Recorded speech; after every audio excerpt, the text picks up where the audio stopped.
Vamos a continuar, vamos a hacer el problema 107. Un intercambiador de calor de flujo cruzado consta de 40 tubos de pared delgada de 1 centímetro de diámetro ubicados en un ducto con sección transversal de 1 metro por 1 metro. Aquí está, es un banco de tubos, 40 tubos. No se tienen aletas sujetas a los tubos. Las aletas servirían, bueno, ustedes saben bien que para disipar mejor el calor. Y la existencia de las aletas hace que haya una gran diferencia entre el área superficial desde el punto de vista del fluido caliente, en este caso el agua, porque el agua solamente estaría en contacto con la superficie interior del tubo, mientras que el aire estaría en contacto con toda la superficie de los tubos más la superficie de las aletas. Y eso haría entonces que el valor del coeficiente global de transferencia desde el punto de vista del fluido caliente o del frío, del fluido frío es el agua, o del fluido caliente, que sería el aire, fuera diferente. Tengan eso presente porque esa es la manera como podemos tener una diferencia de áreas superficiales notoria entre un fluido y otro. No nada más se refiere al espesor del tubo, porque si es tubo de pared delgada, pues uno inmediatamente piensa que las áreas superficiales son iguales. No es así cuando hay aletas. Por otro lado también, nosotros ya sabemos determinar el coeficiente de transferencia H, no el U, el coeficiente H en el interior de un tubo. O sea, si nosotros conociéramos la velocidad, cosa que sí la conocemos, 3 metros por segundo, podemos sacar el caudal, podemos sacar con la velocidad podemos sacar el caudal, sí, pero también con la velocidad y las propiedades del agua podemos calcular el número de Reynolds y de ahí calcular el número de Nusselt y de ahí la H en el interior del tubo. Por otro lado, sabemos calcular también H para bancos de tubos. Si nosotros supiéramos en qué configuración están, según el dibujo está en una configuración escalonada. Si supiéramos cuántas filas transversales y longitudinales tenemos aquí, podríamos determinar la H en el exterior. Y si sabemos el espesor del tubo y de qué material es, entonces tenemos la conductividad y mediante una suma de resistencias en serie podemos determinar el coeficiente global del intercambiador. No tiene nada que ver con el problema lo que les estoy diciendo, pero quería hacer énfasis en el hecho de que ahorita en este momento tenemos todas las herramientas necesarias para diseñar un intercambiador de principio a fin y saber todos los parámetros, determinarlos, predecirlos teóricamente y bueno, hacer el análisis también una vez que tengamos el prototipo hecho. Bien, continuemos. No se tienen aletas sujetas, entra agua fría, aquí está el CP, a los tubos a 18 grados con una velocidad promedio de 3 metros por segundo. Con eso y con el diámetro sacamos el caudal y con la densidad sacamos el flujo másico. En tanto que al canal entra el aire caliente a una temperatura a 130 grados, una presión de 105 kilopascales a una velocidad de 12 metros por segundo. Si el coeficiente de transferencia de calor total es de 130, muy bajo, determine las temperaturas de salida de los fluidos y la razón de la transferencia de calor. Quiero Q y las temperaturas de salida, igual que en el problema anterior que hicimos. Vamos a poner los datos. El fluido frío es el agua, su calor específico es este, la temperatura de entrada es 18, su flujo másico no me lo sé, pero es la densidad, le voy a poner 980 por el caudal, que sería la velocidad, 3 metros por segundo, por el área de la sección transversal, que es pi por radio, que sería 5 milímetros al cuadrado. Pi por 5, pi por radio cuadrado. Por 3, este es el caudal, por la densidad es el flujo máximo. No, ese es en un tubo, pero nosotros tenemos 40 tubos. ¿Ok? Ahí está. 9 kilogramos por segundo de agua. Muy bien. No sé la temperatura de salida, no sé la Q. Aquí dejé esta celda ya para que calcule la tasa de capacidad. Vamos a hacerlo para el aire. El fluido caliente es el aire, son otra vez 12 metros por segundo, velocidad por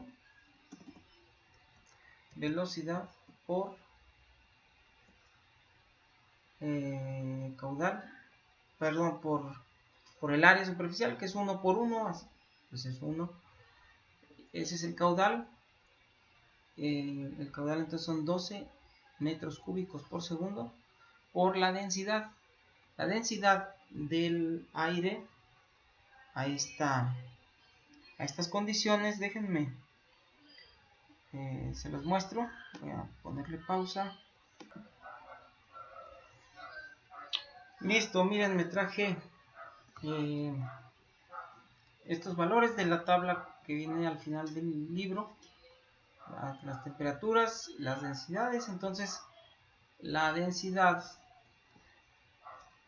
a 130 grados, pues hacemos una interpolación lineal que en este caso coincide con el promedio porque estamos exactamente a la mitad. Claro que no. Promedio de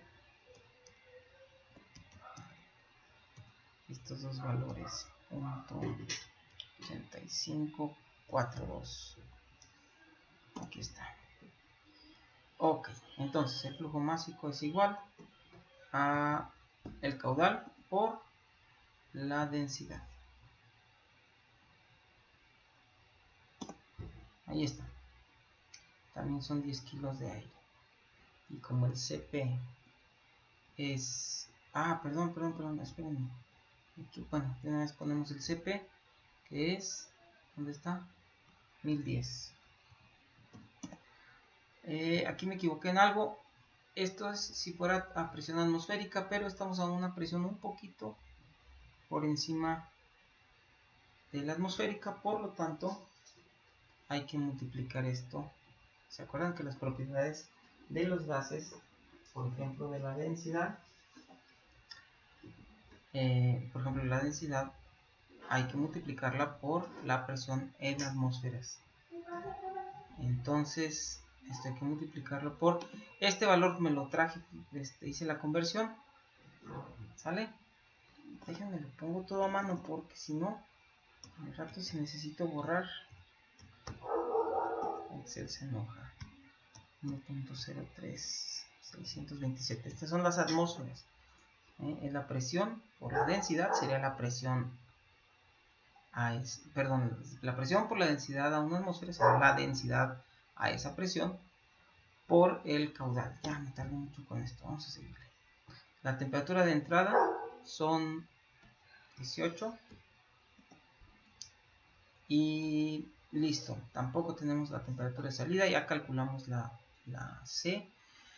Estamos viendo que efectivamente la C del aire, del fluido caliente, es la C mínima. Esta es la máxima. Muy bien, ¿qué hay que hacer? Tenemos, supongo, el coeficiente global, si aquí está, 130. El área superficial, sí la tenemos porque son 40 tubos, cuya área es pi por diámetro. Listo. Esto no lo tenemos, obviamente, no tenemos las 4 temperaturas, tampoco tenemos la Q. La Q la vamos a sacar entonces de multiplicar eficiencia por Q máxima, ¿ok? Efectividad. La Q máxima, muy fácil, C mínima por la diferencia entre las temperaturas de entrada. Sí, ya vi que me equivoqué.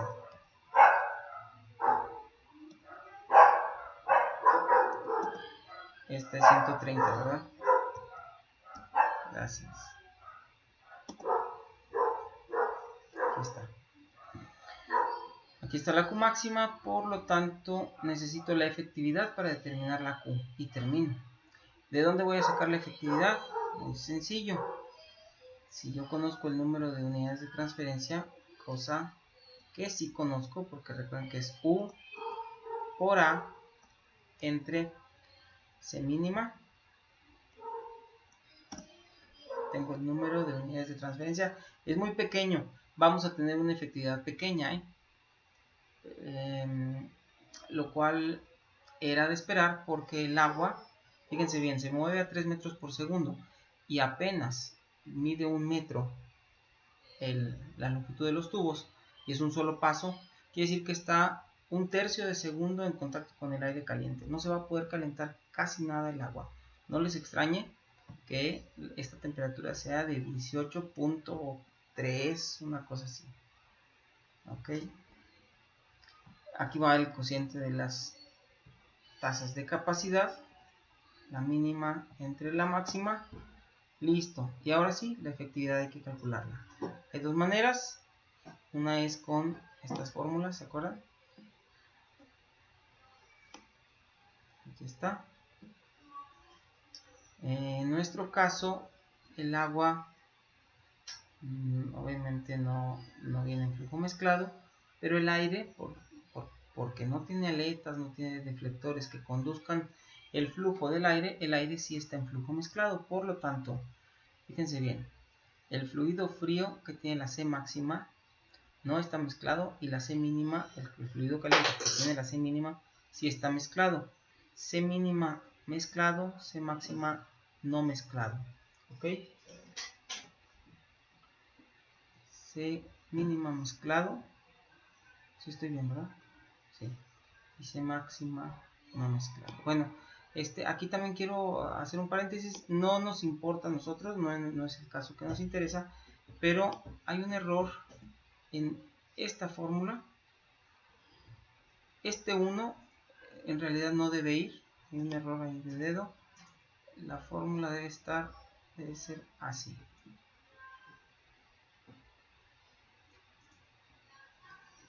¿Sale? A ver si ven la diferencia.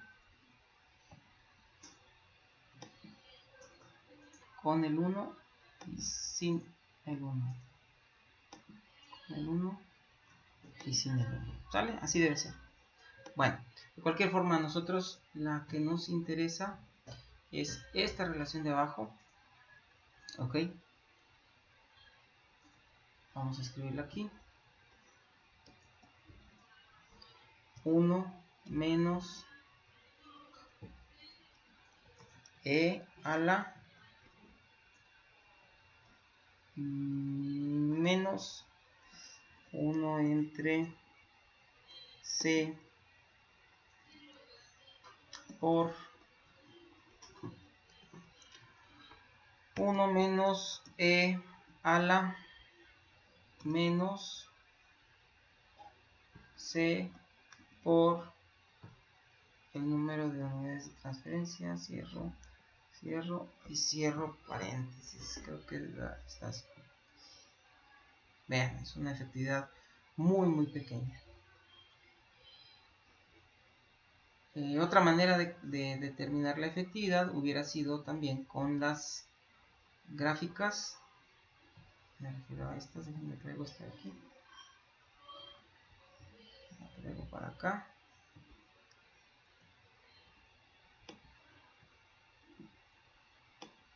Vamos a ver. Cuando uno de los fluidos está mezclado y el otro no, es el caso que nos interesa. En nuestro caso, la C del mezclado, la C del que se está mezclando, vale esto, y la C del no mezclado es esto. Por lo tanto, este parámetro con el que vamos a seleccionar la curva es exactamente la C minúscula, que es 0.285. Estamos cerca de este valor, ¿no? El punto 25. Voy a usar esta curva. Y luego el número de unidades de transferencia es muy pequeño, 0.14, 0.15. Híjole, 0.5, ahí tenemos un valor muy pequeño, menor al 10%, cercano al 1%. Y si se fijan, es totalmente impráctico en esas condiciones usar las gráficas para números de unidades de transferencia tan pequeños. Entonces, desde que vemos este valor, es mejor usar las fórmulas. Ahora, Acuérdense que todas estas se colapsan a una sola. Y de hecho,